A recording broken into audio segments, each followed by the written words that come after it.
This podcast is a member of the Place to Be Nation family. Visit us at placetobenation.com, the only place to be in your pop culture world. Songs with. How many of us have them? Songs with. Ones we can depend on. Songs with. How many of us have them? Songs with. Before we go any further. Songs with. Place to Be Nation, welcome to episode 12 of Songs with Friends here on the Place to Be Nation pop feed. My name is Steve Williams, and joining me for another fun-filled adventure is Kelly. Kelly, how are you tonight? I'm good. I can't believe it's 12 already. Yeah. Yeah, that's crazy. Our show is in middle school now. That's right. Going through some changes. It's a scary time out there. Oh. All right. For those of you who may not be familiar with what we do, this is Songs with Friends, where we each pick a song to dissect. We will comb through these lyrics and try to find the deeper meaning, or sometimes just go on a terribly wayward path of accusations, incidents, hints and allegations, all of that good stuff. This week, we are starting off with a song that Kelly picked. This is from the 1994 album 16 Stone. This song is called Come Down by Bush. Kelly, why did you pick Come Down? Oh my gosh, 1994. I didn't really realize that. Okay. Now, the single did come out late 1995, I'll say that.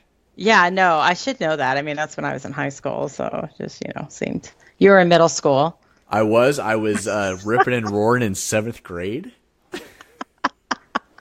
Yep. That seems right. Yeah.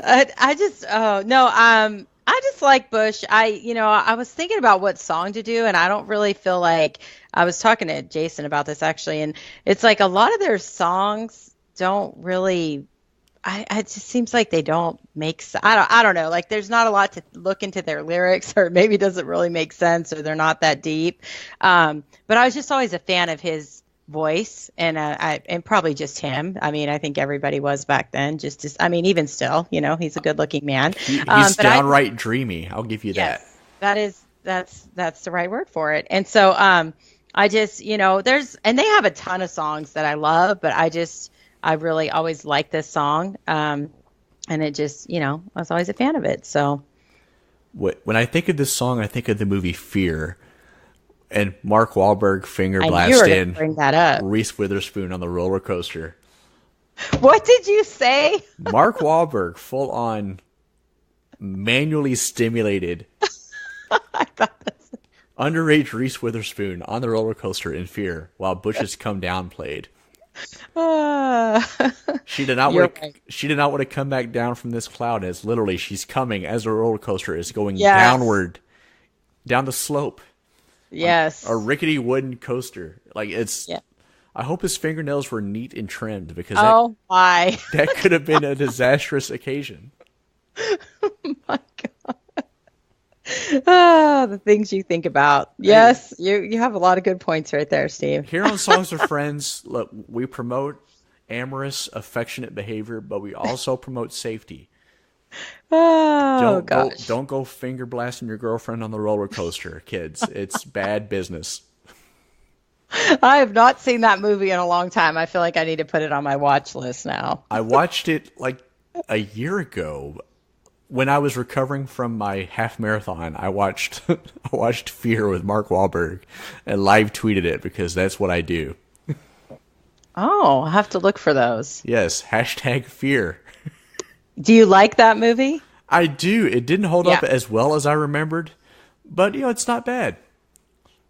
Yeah, I haven't seen it in a long time. I don't even know what year it came out, but I bet it's been maybe within a few years of that since I've seen it. It was 1996 was when Fear came out. I just remember thinking, like, if that guy came to my house acting like that, he would have been dead. Like, that whole thing was crazy, the way that he was. It's crazy. That's why Reese Witherspoon's dad had to kill him. Spoiler alert, guys, if you've never seen Fear. I was trying not to ruin it. Some people haven't seen it. All right, quick sidebar on Fear before we get into the song. We surely should do a whole podcast about fear. It's that good. So they're cutting school. Alyssa Milano, who's probably like 45 by this point, and Reese Witherspoon are cutting school, and they're going to some bar, and Mark Wahlberg is there. Like, we never established, like, he seems older. I don't think he's in school. And it's something I actually tweeted that day that I watched it. Like, is he 25? Is he 40? Like, who knows? Oh, yeah. Yeah. Like, the whole thing is sketchy from the beginning. If you're old enough to be in a bar without a fake ID, don't date high school girls, guys. Just don't. Like, they're going to make movies about you, one way or the other. Yeah. You're either going to be on To Catch a Predator, or you're going to be some terrible felonious action will fall down upon you. You will come down from that cloud quite quickly. Are we going to tackle the age dating issue here on the show today? No, just kidding. No, there's nothing to tackle. Do not date anyone under the legal age. And as an adult, a general rule is to, if they weren't close enough in age to have gone to high school at the same time, I think is what we agreed upon. That's the barometer. So, I'm with it. So we'll say 4 years. 4 years older or younger, you're okay. Anything past that, you should start asking questions. Once you're in legal age, yes. Yeah, of course. I don't think anyone listening to our show is not of legal age. If they are, I am sorry. That's poor parenting on somebody's part. It just those smartphone filters. Oh, that's awesome. All right, so Kelly, you want to get us started with the lyrics to Bushes We're Come way Down? off track. I need to get you back on track. Yeah, and I was telling you before we started, like, this song is not a lot of, I mean, it's actually pretty short. Kind of surprised me. I always felt like it was longer than it was, but it's a lot of repeating of the same thing. So we'll just kind of start. We got love and hate, get it wrong. She cut me right back down to size. So there, I'm already like, to me, I don't know. I could see this song going a couple different ways. I'm taking this the love angle, but I was just thinking, like, it's kind of maybe a relationship was good and going bad. You know, you're kind of struggling with that love and hate feeling, because we all know there's that, thin line there. And that maybe, she's deflating his ego. You know what I mean? Like, sometimes people need that, but I mean, that's just kind of how I take that first line. Yeah, I gravitate toward the "she cut me right back down to size" notation here. It sounds like there's been some dispute, and she has said something to remind him, look, you're doing pretty good here. I could do better. Don't you get out of line, you fucker, or I'm moving on. And you just got to tell people that sometimes. So. You do. That's how that's a healthy relationship. I could do better, fucker. Kidding. I do not believe these views, guys. Do not send your hate mail to ptbnsongsoffriends@gmail.com. There are people that use that, There are, and that is terrible. Like, don't be like that, terrible. Guys. Do not be a loving, supportive person. Don't do that. Don't do that. If someone's doing that to you, you're not in a good situation. No, don't do like Gavin Rossdale did back in 1994. It's bad. Oh man, I can't even imagine how his life was back in 1994. So I tell you else who couldn't is Blake Shelton. That's who. Blake Shelton cut him right back down to size. You're right about that, and that's shocking, really, still to this day to me. It's just like, I don't get it. I don't get the cowboy thing, but to each their own. Kelly from Texas does not get the cowboy thing. No, it's never. It's never going to happen. It's not up my alley. That's fantastic. But they are I will say, I'm just going to say this, living in Texas, the men in general are very friendly, I've had guys run, no joke, like 10 feet back to like open a door for me. And I'm like, oh my gosh. I mean, it's very like, if you had a flat tire, they're going to pull over, whatever, but it's just not my thing. So they might change your battery in the pouring rain type situations. Yes! Seriously. That happens. Jerk. Oh, okay. We'll move on. Yes. That's a story for another show. Okay. And then we got Sleep the Day, Let It Fade. Who was there to take your place? I mean, so again, I was just thinking like a depression is setting in, maybe about losing, this person or this love, that I don't, I was thinking about drugs too on this, but I don't know why. But anyways, that, so you're just, hey, when you're going through bad shit, sometimes you just want to sleep the day away. That doesn't work for me because I don't sleep when I'm going through stuff, but I have a good friend that all she'll do is sleep when she's going through stuff. And then, and then maybe thinking about, who's going to be there, who am I going to have in place of you? I mean, that's just kind of how I see that. Yeah, that drug thing is actually a good point. I watched the video like an hour before we recorded, and there was a cord hanging from the instruments for much of the video, which at first I thought was an umbilical cord. Oh my. I was very confused. I didn't even get that. Okay. For those of you who haven't watched this video, most of it is in like a fisheye lens type situation. And the video is very 90s. It's very 90s colors and angles and whatnot. Yeah. Gavin's humping the floor at one point. It's weird. It's But awesome. No, just kidding. But later on in the video, that same string-like device is, I figured out, it's like a tourniquet because they have it around their biceps, such as people who would shoot up would. Mm-hmm. And I don't know if it was a direct reference to drugs or perhaps saying the love is like a drug they don't want to come down from. But I think either way would probably be applicable in this situation. Yeah, and I actually was thinking, I wrote that down, like, I think maybe drug addiction and like falling in love or falling out of love are probably very similar in the feelings that you would feel. You know what I mean? And so I could see that because I don't know. I mean, I could see people thinking that definitely being about drugs for sure, but it's just not something I can relate to as much. So I concur. We are drug-free here on Songs with Friends. we're pretty lame. But we're still going to have Hennessy. I don't know when because I still haven't done it. So we know we're drug-free, but we're susceptible to peer pressure. Yes. Well, I mean, I'm not drug-free when it comes to alcohol. I'm drug-free when it comes to things that will make me lose my job. There you go. That's a solid line to draw. I can get on board with that. That's it. I got a kid to feed, but that's it. Okay. So, and then we got no one knows, never will, mostly me, but mostly you. What do you say, do you do when it all comes down? So, I don't know. To me, I mean, it's just like when it ends, when it fails, what are we going to do? I just don't, but that again, if you get into the drug thing, I guess coming down off that high, I guess, that could be another way to look at that. What do you think? I don't know. Maybe a few weeks back, I was listening to the song and actually posted the screen grab of the album cover to the Songs with Friends Twitter account. And at that time, I thought, maybe this would be a good song. And then I kind of had similar thoughts to you as far as the Bush lyrical content. A lot of contradictory information here. Mm-hmm. Mostly me, but mostly you. I mean, mostly indicates one side is greater than the other. So it can't be both, Gavin Rossdale. What do you say, do you do when it all comes down? Now that part makes sense. When this unravels, what are you going to do?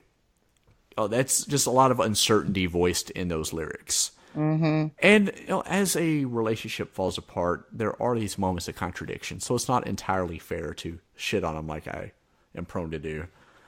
Yeah. But because you do. Some days like, well, I did this and did that. Well, but you did this. Yeah. Maybe I forgot to walk the dog yesterday, but you didn't do the dishes. Yeah. These things, you can start playing the blame game, and it's not a good situation when that happens. No, keeping score, it's never gonna pan out good in the end. Yeah. No, I know that was confusing to me. Mostly me, but mostly you. It's like, I don't know. No one likes to be wrong, but I mean, I do try to take ownership, I guess, when I am wrong, but some people don't like to do that. So don't be in a relationship with that kind of person. That's my advice. All right. Writes in notepad. Okay. Yeah, no, listen to me. I'm a relationship expert. Not at all. Okay, so and then this is obvious. I mean, this part, it's like, because I don't want to come back down from this cloud. It's taken me all this time to find out what I need. And then they kind of repeat that twice. So, and I mean, this part of the song makes me like feel happy. You know what I mean? Because I feel like it's that, and I guess if you're taking the love thing, it's that high level of like when you're falling in love or when you feel in love, that feeling of like, nothing can bring you down. Doesn't matter. Like, I'm so happy. nothing can fuck with me right now. And so I think when anybody's there, they don't want to lose that, like if you find someone you feel like you need or you love, you don't want to lose that. And so that's just, that's how I take that. That is perfect. Yeah, I'm not Perfect. going to add to that. You summed that You're up not gonna- fantastically. Okay, perfect. Okay, and then we got there is no blame, only shame. When you beg, you just complain. So, I'm gonna let you go first. Yeah, that stuck out with me in a bad way when I was watching this video a little bit ago. It's more that Gavin Ross still mumbling nonsense. Now it's easy to see where Blake Shelton was able to yank his girl from him. God. Because, I mean, we've talked about this before. Communication is key to relationships. This guy's having a hell of a time even formulating a thought. So Blake Shelton walks onto the set of The Voice with his Wranglers that are built to work around you. He sits down next to Gwen Stefani and says, you know what? That little man of yours probably wears a 4T t-shirt. I'm like 6'5" if you want to go out for drinks after the show. Have some chicken, maybe some sex, and we'll see where this goes. Move to my ranch. She did not want to come back down from Blake Shelton's cloud. She did not. She did not. Yeah, there is no blame, only shame. I mean, no, that's not true. There can be both. Yeah, You for know, sure. Especially if one person is just outwardly wrong. Yeah. Yeah, And, for sure. And oftentimes the person that is outwardly wrong does not feel shameful. When you beg, you just complain. Like, are they blaming, are they shaming, or are they complaining? What the hell's going on here? Lots going on. Uh-huh. Well, I was thinking when you beg, you just complain.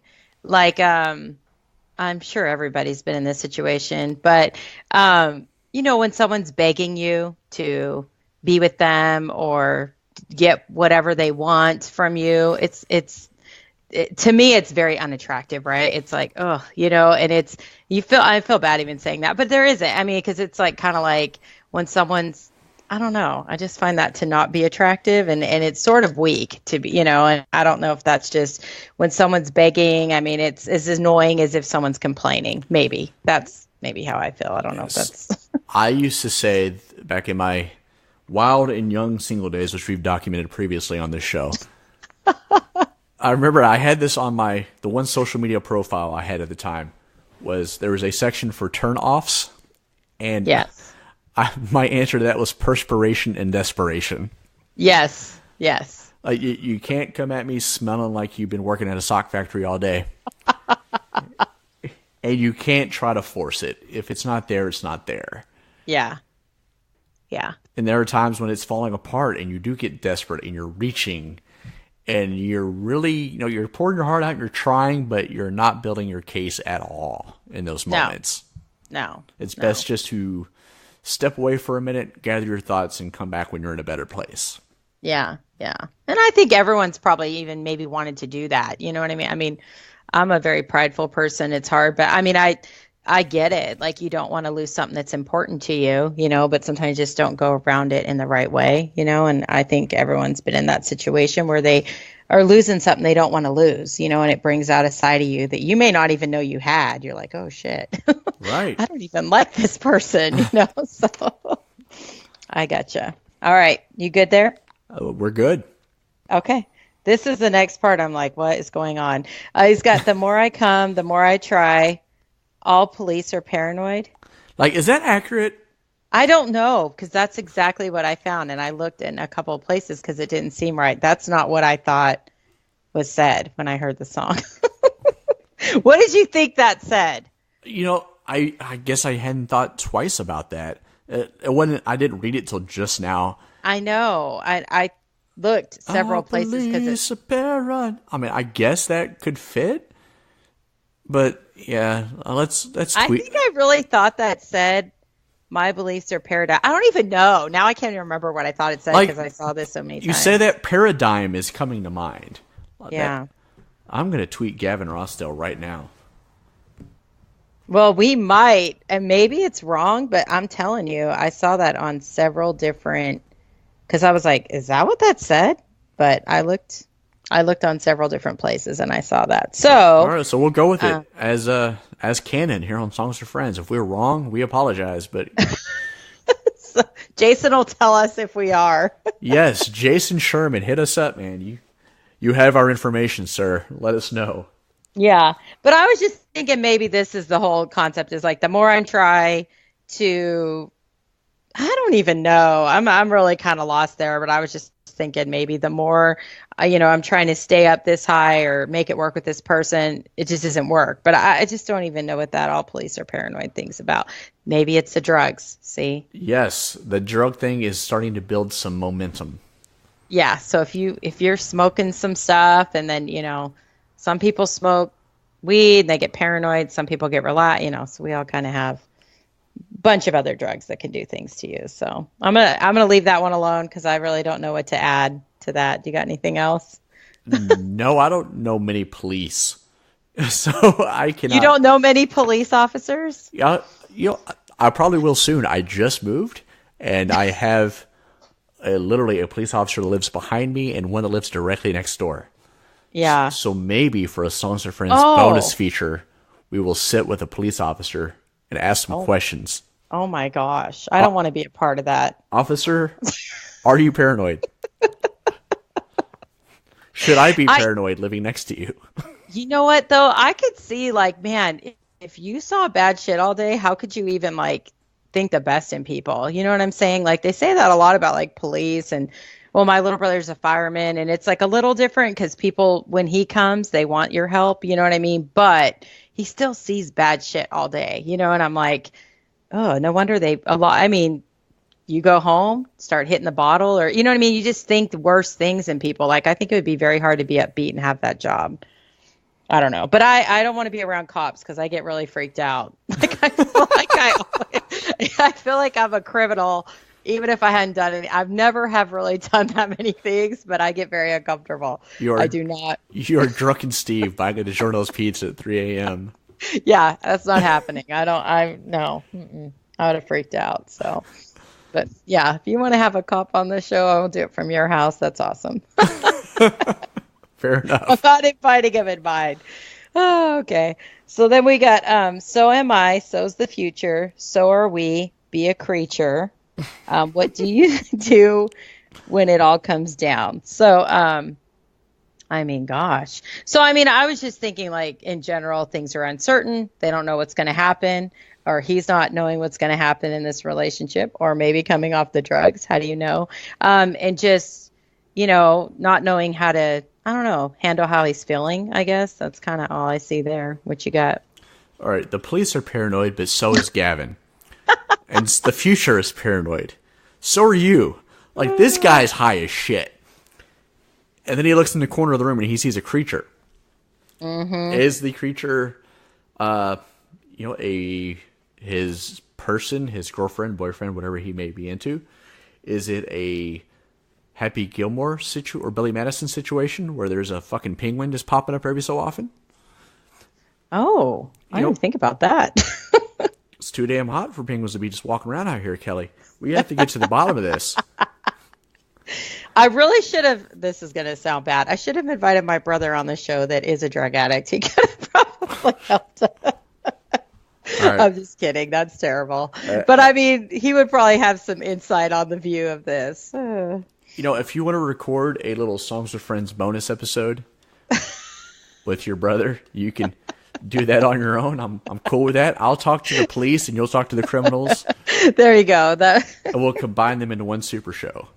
We can do it. It'll be like when Andre and Big Boy from Outkast each recorded their own solo album and released them as a double album from Outkast as a group. Oh, okay. Well, let's do it. You have no idea what I'm talking about. It's awesome. I don't. I don't.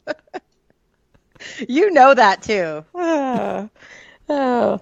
Like to tell the world how uncultured I am. Okay. And that double album won a Grammy, ma'am. All right. It did? Yes. No, I believe that. I do know a lot of Outkast music. I just don't know all the, you're like a super fan. Yeah, right? I will not confirm or deny these rumors, but yes, Outkast is pretty damn awesome. Pretty damn awesome. And then, the rest of this song is just repeating what we've already talked about, believe it or not. It's just kind of the same thing over and over.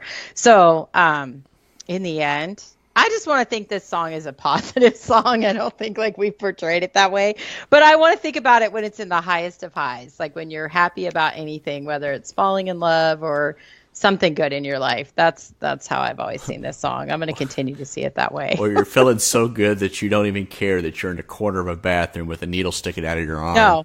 No, doesn't even matter. You're not going to come back down from this cloud, even after the Narcan hits. You know what? I think in the song, don't they say something like shoot up or something? Yeah, there's this weird shoot up, right. Oh my gosh, it really is like about heroin. What is going on? Like I said, with a rubber tourniquet just hanging from the arms near the end. I'm like, oh, they're not even trying to hide it anymore. Keep in mind, this came out at the very end of 1994. This was like the peak of heroin chic at the time. Cobain had just died. He had been through rehab and all that. That whole scene was really a mess with the injectable opiates. Yeah. To the point where I think a lot of us lived through it, as adolescents at the time, just didn't even want to mess with that stuff at all because we saw how it destroyed kind of our heroes. Yes. And then it took years and years for it to come back. Like, I didn't even think about heroin for a long time. And all of a sudden, like here in Kentucky and Indiana, it is crazy how many people just got addicted so fast again. And I think it's partially, the laws coming stricter on the pain pill distribution, and then heroin being an easier way to get that fix. Yeah. And then part of it is people who maybe didn't live through that and didn't see the damage that heroin caused to people. Oh, yeah. I was like petrified of heroin. Petrified. I don't want to put anything in my net. Oh, but you know what I mean? I was scared. Like, I thought you could die. Like, I remember thinking you could die the first time you did it because I think that's how bad I thought it was. Now it's like you can, absolutely. But like you would. It wasn't even, I don't know. I just remember I was so scared of it. I was like, oh, that's true. You could die anytime you take any drug from the street. Yeah, that's the second time today that idea has come up. Earlier today, we were goofing off in my little subsection of wrestling Twitter, as I've been known to do while I was at the laundromat. And Emil J had tweeted, somebody made a cocaine comment to him. He's like, oh, no, dude, never. I grew up thinking for sure that Len Bias died the very first time cocaine touched his nostril. Yeah. And as such, I will never, ever touch that shit.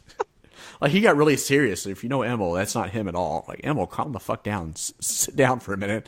Nobody's telling you to do cocaine. Just chill. I'm telling you, that's what I thought. That's what I thought about heroin. So, all right, guys. Well, that's a fucking fantastic point to end off on the first song of this week. We're gonna move on to someone else who has probably had his life affected by heroin in some way. I don't know about heroin. I'm gonna stick up for him on this. I don't think he's done heroin. He didn't strike me as the type. He seems more of the alcoholic type. Yeah. Just because you don't see too many. I know he smokes weed for sure. You don't see too many chubby heroin addicts. I guess he is kind of chubby. But he wrote that song about Lane Staley, who died tragically of heroin-related causes years ago. Mm-hmm. So I said his life was affected. I didn't say he was injecting. That's true. I know. I was going to correct myself because you didn't say that. So calm down with the accusations, Kelly. Well, it's Aaron Lewis. Come on. It is Aaron Lewis. You're Bay. You're forever Bay. Forever.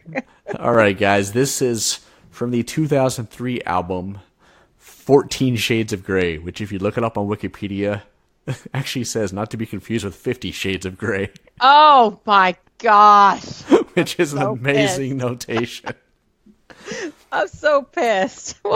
This is so far away from the band Stained. That's Staind, because fuck vowels. Yeah. All right, I chose this song. One, because I know it's Kelly's favorite band, and I am always trying to get brownie points on my co-host here. But also, this is a marked direction change for Stained at the time. I knew them mostly for just the gloomiest of gloomy music. And in this song is more of an upbeat tone to the lyrics. You know, he's reflecting and making references to smiling and being happy. And I first became familiar with this song in June of 2003.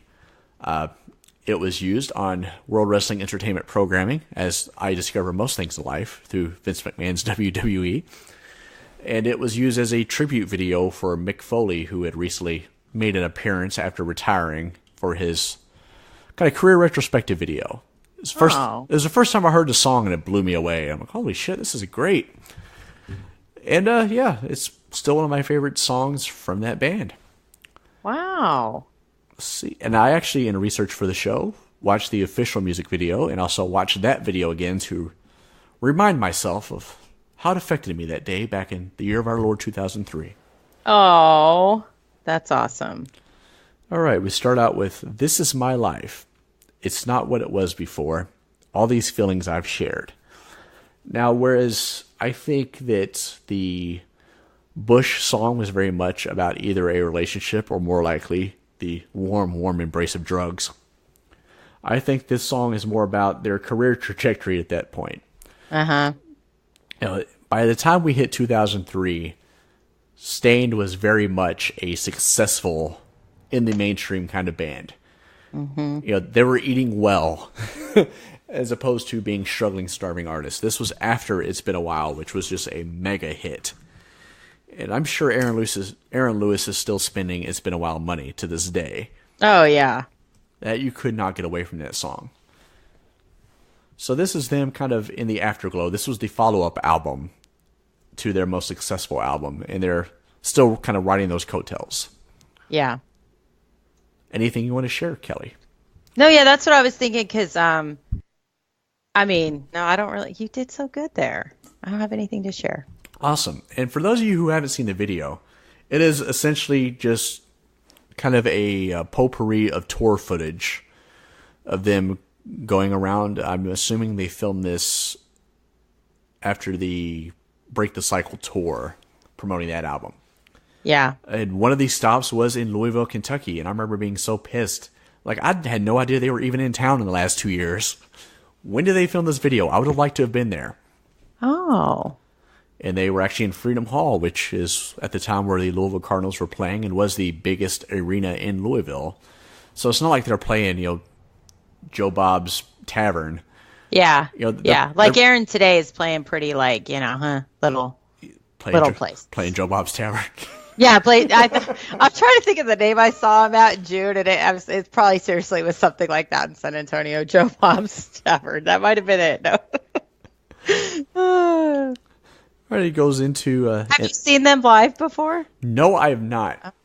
I've seen Bubba Sparks live, and I've seen Puddle of Mud live, but I've never seen Stained live. Oh, my. I really wish they could have joined Puddle of Mud and Bubba Sparks for one wild afternoon back in 2004. Yeah, that would have been an event for sure. It surely would have. And these are my dreams that I've never lived before. Somebody shake me because I must be sleeping. Again, this is a man living his dream at this point. Things are doing all right for young Aaron Lewis. Mm-hmm. I imagine he's going to have many more years of success. Mm-hmm. The way things are looking in 2003, with people still buying CDs and the internet still just starting to catch steam, he's got nothing to worry about at this point. Yeah. And I mean, but like, Don't Wake Me. I mean, it's the kind of thing like, you know, he's like living in a dream state of just like, wow, this is crazy. I mean, I can't imagine, because I love music, but I'm not talented with music in any way. And I couldn't imagine like how that would feel if somebody just enjoyed, especially songs you wrote, and that if you play, I mean, that has to feel amazing. It's like crazy. Yeah. And the realization too, that in most cases, it's a short shelf life. Yeah. At this point, they probably started a break in probably around 1999-ish is when I first became aware of them. And it's 2003, so they're already kind of, you know, on borrowed time as a mainstream act. Yeah. That, you know, Don't Wake Me, I'm sleeping. You know, I know this isn't going to last forever, but let me have this right now. Yeah. Yeah. And I saw, and this is like, I don't know, I hope I don't cry. No, I'm just kidding. I saw A Star Is Born last night, and oh my goodness, everybody go see that movie. But anyways, that's something in the movie that they talk about. Bradley Cooper's character says something to her about like, if you have something to say while you're in your prime of being a musician, you got to do it, because you only get people's attention for a certain period of time, most of the time. And so once you get their attention, you got to, be genuine, like give them, be what you have to, let them know what you have to say. And it's a whole scene. You'd have to see it. But I was like, yeah, that's true, because a lot of artists, I think, make compromises just to get a record deal and then get some fans, you know what I mean? But then maybe once you have those fans, you can come out with maybe what you always wanted to do, hopefully, and they'll respond well to it. Yeah, we touched briefly last week on Pink. I think she's a prime example of that. She came out doing more of a R&B bad girl kind of thing. And then once she got some fans, she just went more just to straight pop. And she had said that, no, that's what she wanted to do the whole time. But the record label she was signed under was like, no, we want you to have this image. And I think she put quite a few years on her career just by doing what she wanted to do. Yeah, yeah. So, and as such, she gave her voice some longevity. Yeah. Well, and I think if you're into it, like fans will buy into it. I don't know, like I'm sure as soon as she was able to do what she wanted to do, she was just even better. When you go see, I mean, I've never seen her live. She's actually on the list of people that I would like to see just because I feel like she's just so real and genuine, and she does crazy ass shit like those, whatever. But I'd love to see her. It'd be awesome. Speaking of Pink, just a quick sidebar. We did get in touch with Eric Nelson of Hold for Swank in the last week. And he confirmed that the song was not about Alicia, the Pink singer. Alicia Moore. Alicia Moore, thank you. Spelled Alecia. But it was about, it actually was kind of that similar scenario as the song. It was a conversation he overheard while on campus and decided to go home and write a song about this alleged Alicia person that he's never met and will never meet. That's awesome. And there's more to it, but we will save that story for if he ever chooses to come on the show. I'll let him explain his stance on various other themes in that show.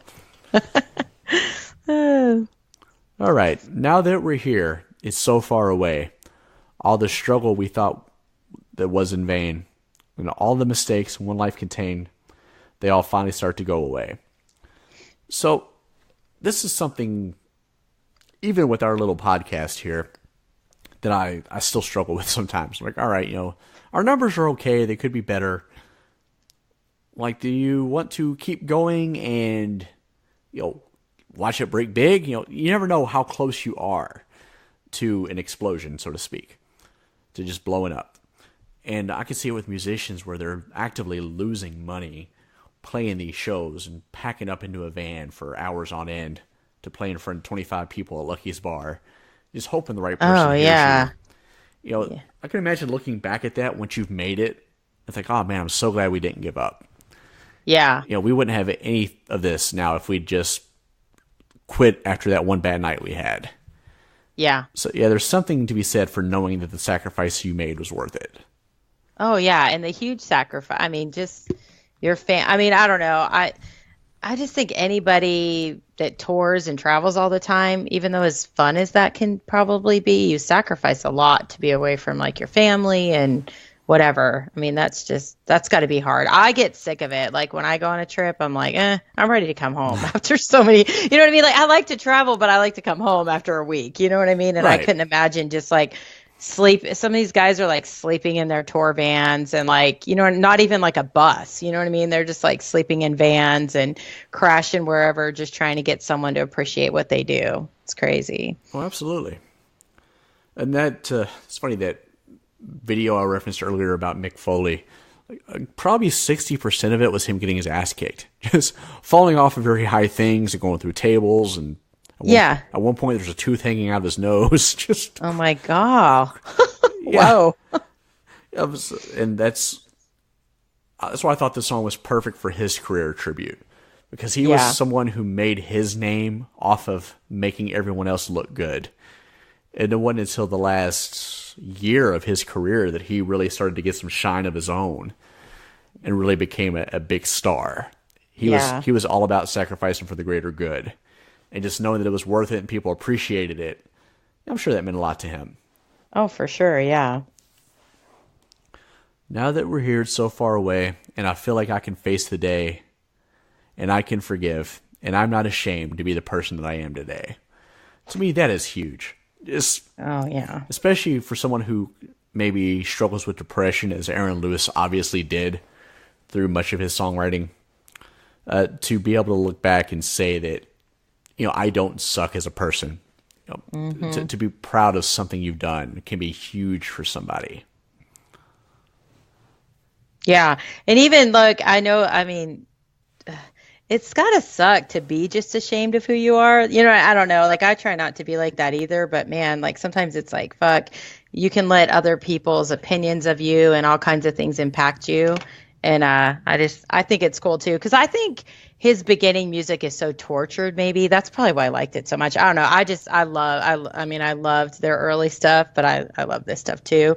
But it was almost like so painful. You know what I mean? It's kind of nice to see him being like, I have a good life and I'm happy. Like, I'm growing into who I am and I like that person. It's awesome. Yeah, he once called himself such a cancer on the face of everything that's beautiful. So I'm like, holy shit, to go from that to, you know what, I'm doing okay. Yeah. That's a big... Because he met a good woman. That's probably why his whole life changed. I'm going to give his wife credit for this. You know what? I'm not going to argue that. That's what I'm going to say happened. All right. And a kid. These are my words that I've never said before. I think I'm doing okay. And this is the smile that I've never shown before. Somebody shake me because I must be sleeping. Again, that's more acknowledgement of, all right, I'm happy, finally. Thank God. I couldn't write one more crying-ass song. Yeah. Well, he had a lot. Well, I wonder if he wrote those early songs. See, I'm a fan. I don't even know if I know all of that. He must have. I think he writes his own music. I'm going to think that he does. Yeah. But, there's great value in recognizing in that moment that, you know what, now's a good time. I'm happy. I'm going to embrace this. Because oftentimes people do forget to, stop and smell the roses, so to speak. Mm-hmm. You don't realize that, this may be as good as it gets. Let me love this while I have it.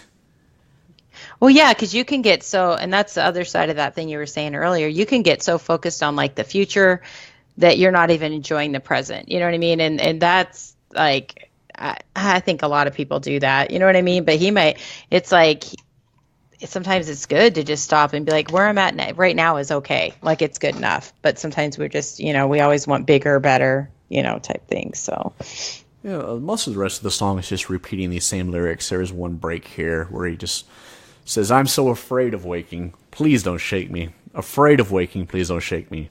Just more of that desperation. Please let me have this moment. I've had 25 years of just shit. Let me have this day of happiness. Yeah. No. So yeah, there it is. There's a moment of sunshine in Aaron Lewis's life. I know. Before he decided to make America great again. And broke young Kelly's heart. I know, it's very hard. It really is. I really don't like that about him. It's very disappointing. Very disappointing. I can't. But I can't get over it. I think he's awesome and he has a good voice. But yes, he's on the other side of my political views for sure. But that's common with whatever. All right, guys, that about wraps us up for this week. Now we will pick our songs for the next episode of Songs with Friends. Since Kelly went first this time, next week it will be me going first, and I am going with a really far off the beaten path song. If more than two of you have heard this song, I'll be amazed. And I don't mean that as I'm a well-cultured musical snob. Yeah, kind of. I was just going to call you a music snob. Yeah, I don't mean that at all. I wouldn't know the song at all had it not been directly given to me by a friend of the show, Travis Bryant. This is another rap song. I try to space them out, but he's been up my ass about this one for probably 8 weeks now, so we're going to go ahead and put it in the queue. This song is called Comments Disabled by a female rapper named Samus. I believe it's Samus. named after Samus Aran from the Metroid video games, for you video game nerds out there. Again, comments disabled by Samus. Kelly, what is your pick? I'm going to sound so uncultured after hearing that. Once you hear this song, there's nothing cultured about it. I don't even know. That probably wasn't even the right word I wanted to say. So I hadn't really even decided. I have so many songs. But we're going to do Justin Timberlake's song, Mirrors. Well, hot damn. Why? What a wide-ranging spectrum we're going to cover on episode 13. Yes, I know. All right, Kelly. Fun. I know I've heard that song a million times. I don't think I've listened to the actual words. So yeah, it's going to be a confirmed hoot. I cannot wait to break down. I also have a crush on Justin Timberlake, so yes. As a 100% heterosexual male, I also have a bit of a crush on Justin Timberlake. How can you not? How can you not? He's adorable. Yes. All right, Kelly, anything you want to plug? You can just follow me on Twitter, Instagram at KelJean17, KELJEAN 17. All right, guys, you can follow me on Twitter at NotDrDeath, NotDrDeath. Follow the show proper at PTBN_songs. And the email inbox is open, ptbnsongswithfriends@gmail.com. Hope you guys liked this episode. We had a lot of fun recording it, and we will talk to you next time. Promotional consideration paid for by the following. Hey, pro wrestling announcer Kevin Kelly here. I want to make sure you are all subscribed to all the great feeds here at Place to Be Nation. It's really easy to do. Just head to iTunes or your preferred podcatcher app today and search and subscribe to the Place to Be Nation wrestling feed, which of course includes the full archives of the Kevin Kelly Show, the Place to Be Nation pod feed, and the Pro Wrestling Only feed. Subscribe, listen, and then rate us and leave feedback today. And be sure to give Justin your true thoughts. I mean, don't hold back. After all, he is kind of a jerk. Just listen to Scott.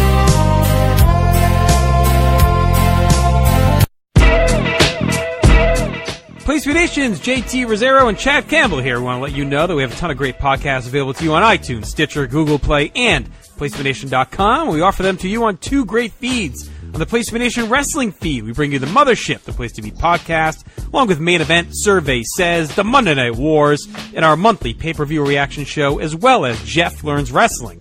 In addition to these full-length shows, we also deliver special network podcasts and pod blasts on topics old and new. Over on the Pro Wrestling Only feed, we dive deep inside the wrestling business with a stacked army of experts leading the way.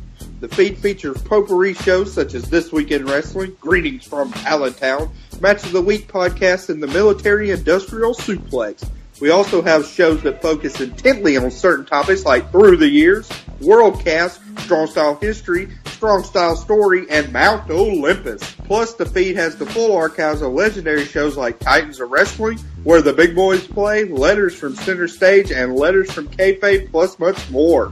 And on our very popular Place to Be Nation Pop podcast feed, we offer such great shows as Talkin' Pop, the Glenn Butler Podcast Hour Spectacular, NBA Team, PTBN Play, Sunday Groove, Breaking Balls, and Lucha Undead, as well as a veritable podcast heaven for comics fans with the Hard Traveling Fanboys, Sellers Points, Todd Weber's Conversations, Geek and Sassy, and Marvel Age podcasts. You can find all of these current shows, plus archives of our past podcasts, including The Kevin Kelly Show, as well by subscribing to both feeds on iTunes. And while there, be sure to rate and leave feedback today. All these shows, plus others, available at PlayStation.com, where we cover pro wrestling, sports, movies, comics, plus in-depth stretch projects and more. Be sure to support our site by using PlayStation.com/Amazon when doing your online shopping, and download our free PTB Vintage Vault Refresh ebooks via the links on our site. We also want to thank our friends at Boneheads Wing Bar in West Warwick, Rhode Island, and Fall River, Massachusetts, and thehistoryofwrestling.com. Be sure to follow us on Facebook, Twitter, Instagram, and Tumblr as well. PlayStation.com, the only place to be in your pop culture world.